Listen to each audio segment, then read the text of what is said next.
तुम्ही नेहमी म्हणतात, अरे कोण ओढत रे, कोण नाचत आहे, कोण अभ्यास करत आहे, कोणी अभ्यास केला आहे, कोणी खुर्ची तोडली आहे, कोणी शिकवलं आहे, असं जर म्हणतो तर हुचा वापर करायचा. तुम्हाला हुचा अर्थ माहिती कोण, बरोबर आहे. मी तुम्हाला आज सर्व टेन्स मध्ये त्याचा वापर कसा होणार आहे आणि प्लस तुम्हाला मॉडेल ऑक्झरीचा सुद्धा त्यामध्ये थोडं 2-3 मॉडेल ऑक्झरीचा वापर सुद्धा मी त्याच्यात करायला लावणार आहे. आज तुम्हाला हुचा पूर्ण स्ट्रक्चर, त्याचा पूर्ण अर्थ, त्याचा पूर्ण मिनिंग मी आज समजवणार आहे. बघा, हुचे 2 अर्थ आहेत. बघा, पहिला आहे कोण किंवा कोणी कोणी, आणि दुसरे जो जी जे. क्वेश्चन आला तर कोण होईल किंवा कोणी कोणी होईल. ओके. आणि जर क्वेश्चन नसेल तर जो जी जे असे होईल. मी हे तुम्हाला पुढच्या लेक्चरमध्ये डीप मध्ये सांगेल, त्याचे मी 1-2 उदाहरणं घेईल. समजा आता हा जो हु न हु सब्जेक्ट साठी वापरतात, एक व्यक्ती किंवा प्रोनाउन साठी वापरायचं आहे. ओके. सुरुवातला पाहिजे, स्टार्टिंगला पाहिजे. ओके. जसं आता मला म्हणायचं असेल, समजा तो नाचत आहे, तर तुम्ही काय म्हणणार, ही is dancing. He is dancing. याचा अर्थ काय, तो नाचत आहे, जे काम आता होत आहे. तुम्हाला म्हणायचं कोण नाचत आहे, तुम्हाला माहित नाही. तुम्हाला माहिती असेल तुम्ही काय, ही डान्सिंग. पण तुम्हाला माहित नाही कोण नाचत आहे, तर तुम्हाला हा जो ही ना त्या जागी फक्त काय टाकायचं, हु टाकायचं. हु इज डान्सिंग आणि शेवटी क्वेश्चन मार्क द्यायचा. Who is dancing, who is dancing. Okay. समजा आता नेहा ओढत आहे, Neha is shouting. Neha is shouting. Okay. Neha is shouting. तुम्हाला माहिती नेहा ओढत आहे, तुम्हाला माहित असेल कोण ओढत आहे, तर तुम्ही अरे कोण ओढत आहे, तर नेहाला काय करायचं, कट करायचं आणि त्या ठिकाणी काय टाकायचं, हु घ्यायचं. Who is shouting. Who is shouting. आणि हा एक गोष्ट कधी लक्षात ठेवा, अनेक क्वेश्चन होईल कोण ओढत आहे, तर तुम्ही बघा हु आर शॉटिंग. हु आर शॉटिंग म्हणजे काय, कोण कोण ओढत आहे. पण आर आलाय ना, हु ऑल बी वापरलं, हु ऑल आर शॉटिंग. पण इथं आर आलाय ना, तर ऑल घेतला, नेहमी घेतला तरी चालतं. जर अनेक क्वेश्चन असेल तर आर वापरायचं, आणि एक क्वेश्चन असेल तर तुम्हाला इज वापरायचं. आता याला शॉर्टकट तुम्हाला सांगू देतो, जो जी के वापरतात. जसं आता मी तुम्हाला सांगितलं मी की ही इज डान्सिंग आहे, बरोबर आहे. मी तुम्हाला काय बोललो, ही is dancing. Okay. He is dancing घेतलं मी, राईट. आता मी हिला मी कट केला आणि त्या ठिकाणी मी हु वापरला, हु इज डान्सिंग. त्याचा अर्थ काय झाला, कोण नाचत आहे. ओके. आता मला त्याला क्लॉज मध्ये करायचे, तर एका वाक्यामध्ये जोडायचं असेल. ओके. तर मी त्याच्या पुढं मी घेईन the person. Okay. The person घेतला, द पर्सन, आणि इथं कॉमा द्यायचं. हँडरायटिंग बघू नका, हँडरायटिंग थोडी वाकडी तिकडे बोल.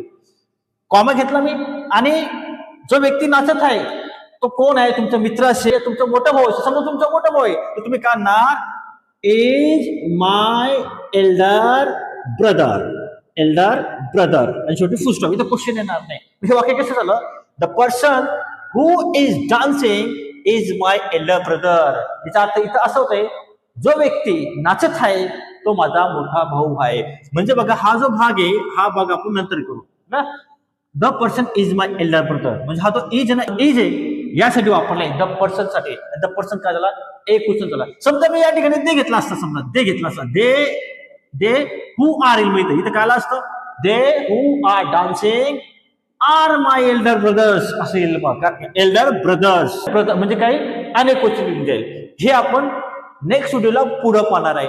मग आज तुम्हाला हुच पूर्ण 12 टेन्स जे आहेत ना, 12 टेन्स जे आपण शिकतो ते पूर्ण 12 टेन्स मध्ये ते वाक्य तुमचं घेणार आहे. ओके. प्लस मी 3-4 मॉडेल ऑक्झरी सुद्धा घेईल, म्हणजे तुमचं हुचं कन्सेप्ट क्लिअर होऊन जाईल. व्हिडिओ पूर्ण बघायचा, तुम्हाला सर्व माहिती पडणार आहे या ठिकाणी. ओके. हे 9 वाक्य, राईट. बघा, तो खेळतो, तो खेळलो, म्हणजे टेन्स नुसार वाक्य आहे, बरोबर आहे. आता तो ताती आलाय, तो ताती, तर मी तुम्हाला सिंपल प्रिंटवर शिकवलंय की तो खेळतो आला, तर तो म्हणजे काय, ही, आणि खेळा काय म्हणता, प्ले. त्याला काय लावायचं, ही प्लेज. ओके. आता तुम्हाला म्हणायचं कोण खेळतं, तो खेळतोय, इथं घेतलं कोण खेळतं, तर जो हा ही आहे, ही, त्याच्या जागा तुम्हाला फक्त काय टाकायचं, हु टाकायचे. हु प्लेज, आणि शेवटी काय, क्वेश्चन मार्क ना. तुम्हाला म्हणायचं ती खेळते, शी प्लेज. कोण खेळतं, हु प्लेज. तुम्हाला म्हणायचं नेहा नाचते, नेहा डान्सेस. कोण नाचतं, हु डान्सेस. ती अभ्यास करते, शी स्टडीज. कोण अभ्यास करतं, हु स्टडीज. फक्त काय टाकायचं, जो सब्जेक्ट असेल ना, सब्जेक्ट तो कट करायचा आणि त्या ठिकाणी तुम्हाला फक्त हु टाकायचं. जास्त डोक्याला ताण द्यायचे. आता पुढचं बघा, तो खेळला. आता बघा इथे काय लालेले आले, म्हणजे आपलं काय यायचं, V2 घ्यायचंय. ओके. V1 V2 माहित नसेल तर त्यांनी मागचे व्हिडिओ बघा, मी त्या ठिकाणी V1 V2 V3 कसे ते सर्व डिटेल सांगितलंय. तर बघा लालीने आला म्हणजे V2 घ्यायचं आणि तोता ते आला म्हणजे V1 घ्यायचंय. मग आता तो म्हणजे काय ही आणि खेळणार काय आता प्ले आणि त्याला काय लावायचं ईडी लावायचा. तो खेळला ही प्लेड. आता मला म्हणजे कोण खेळलं हा जो ही तो कट केला हु प्लेड हु प्लेड. आता तो खेळ असं म्हणायचं तो खेळ फ्युचर आहे. फ्युचर मध्ये आपण काय वापरतो ही विल आणि विल वापरला तर आपला V1 घ्यायचं ही विल प्ले. तो खेळ ही विल प्ले. आणि आता प्रश्न विचारायचे कोण खेळ तर तुम्ही काय म्हणायचे फक्त हु टाकायचे बस. हा हु ना तो कट करा तो ही ना कट करा आणि तिथे टाकायचे हु विल प्ले. आता बघा तो खेळत आहे सिच्युएशन इज नाउ आता चालू आहे ती वाक्य तर तो खेळत आहे तर आहे आला तर ऍमिजार प्लस U4 वापरायचे. मग तो खेळत आहे तुम्ही काय ना ही इज प्लेइंग म्हणजे ING वापरायचे ही इज प्लेइंग. प्रश्न विचारायचे कोण खेळत आहे फक्त हा ही कट करा आणि त्या ठिकाणी काय टाका who is playing who is playing. तर तुम्हाला म्हणायचंय तो खेळत होता असं म्हणायचं तो खेळत होता. बघा खेळत होता इथं आहे इथं होत आहे तर तुम्ही काय म्हणा ही वाज म्हणायचं he was playing he was playing. तर तुम्हाला हा ही कट करायचंय आणि त्या ठिकाणी टाकायचं हु वाज playing.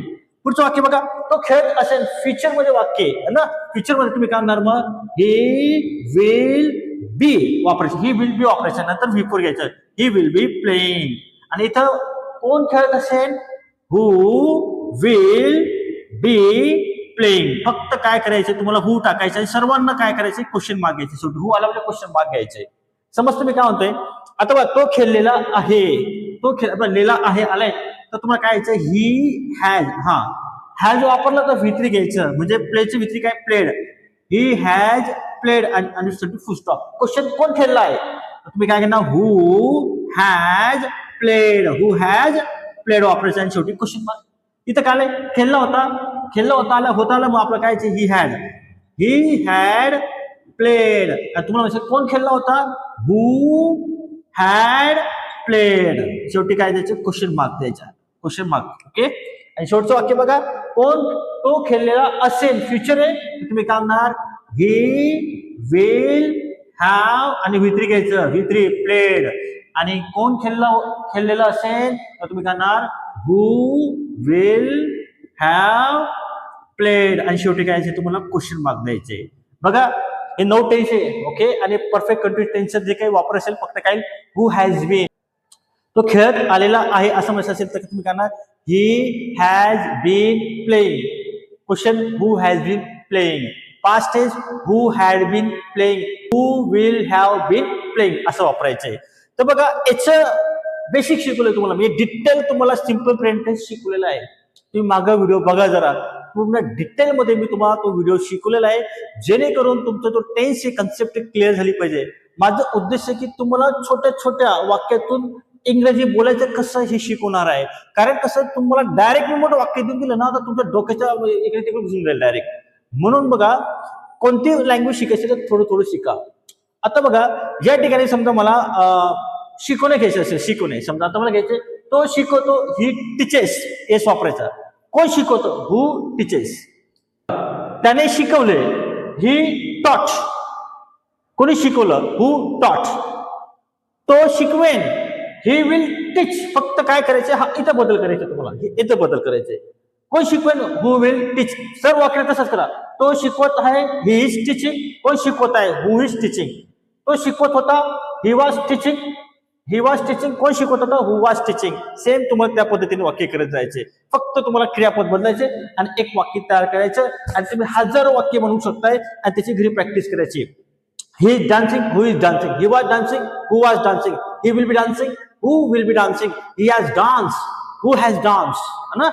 Who is teaching she is teaching असं वाक्य करत जायचं आणि त्याची प्रॅक्टिस करायची. आणि समजा शब्द आलं ते मी घेतो शकतो. पण शेवटचे 5 वाक्य घेऊ ओके. हँडरायटिंग जरा वाकडी तिकडे आहे ना तर त्या हँडरायटिंग कधी बघू नका. मी काय समजवतो ते पहिले समजून घ्या ओके. कारण मी स्पीकिंग जास्त शिकवतो लिहिणं माझं खूप कमी असतं. आता बघा तो घेऊ शकतो इथं काय शकतो आलाय. शकतो म्हणजे कॅन. तुम्ही काय घ्यायचे he can play. He can play तो घेऊ शकतो. आता तुम्हाला म्हणायचं कोण घेऊ शकतं म्हणजे हा ही नाही तिला फक्त काय टाकायचं हु आणि शेवटी काय द्यायचं क्वेश्चन मार्क. मग कसं मग हु कॅन प्ले. तो नाचू शकतो ही कॅन डान्स. कोण नाचू शकतं हु कॅन डान्स. तो लिहू शकतो. He can write. कोण लिहू शकतो? हु कॅन राईट. ओके. तो धावू शकतो. He can run. कोण धावू शकतो? हु कॅन रन. समजलं तुम्हाला? आता बघा, त्याला खेळायची आहे. इथं आलाय ची आहे नाही. काल ची आहे मी तुम्हाला मागे शिकवलंय. ची आहे म्हणजे काय? ही वॉन्ट्स असं म्हणायचं. He wants to play. He wants to play. त्याला खेळायचे आहे. आता तुम्हाला म्हणजे कोणाला खेळायचंय? मग ही कट करा आणि त्या ठिकाणी काय टाका? हु आणि शेवटी क्वेश्चन मार्क. मग कसं येईल मग? Who wants to play. त्याला नाचायचं आहे. He wants to dance. कोणाला नाचायचं आहे? Who wants to dance. पुढचं वाक्य बघा, त्याच्याकडे पैसे आहेत. त्याच्याकडे आहेत म्हणजे काय? He has. He has money. He has money. आणि तुम्हाला म्हणजे कोणाकडे पैसे आहेत?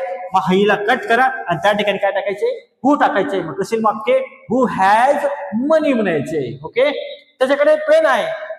He has pen. पेन कोणाकडे आहे? हु हॅज पेन. इथे बघा, त्याच्याकडे पैसे होते आले होते, तर तुम्हाला काय करायचं? हॅजच्या जागी हॅड टाकायचं. मग कसे? मग ही हॅड मनी.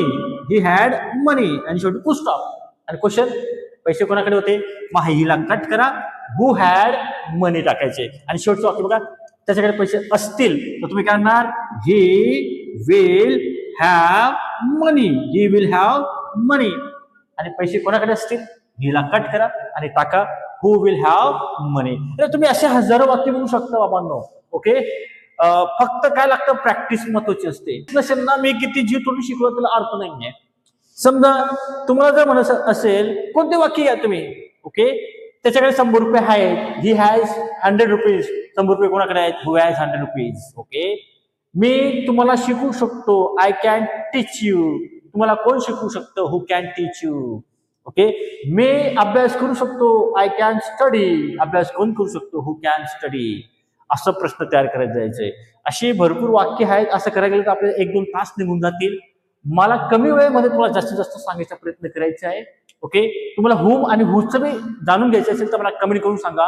हुज आणि हुमचं आम्हाला क्वेश्चन तयार करून द्या सर. मला कमेंट करा. मी नक्कीच हुम आणि हुज साठी एक स्पेशल डिटेल व्हिडिओ आणि अतिशय सोप्या पद्धतीने तुम्हाला सांगणार आहे. तुम्हाला वाटतं की हा व्हिडिओ आपल्यासाठी उपयोगी आहे तर तुम्हाला पुढच्या व्हिडिओसाठी नक्की या चॅनलला लाईक करा, कमेंट करा, शेअर करा. आणि जे नवीन असतील त्यांनी नक्की या चॅनलला सबस्क्राईब करा. Thank you very much.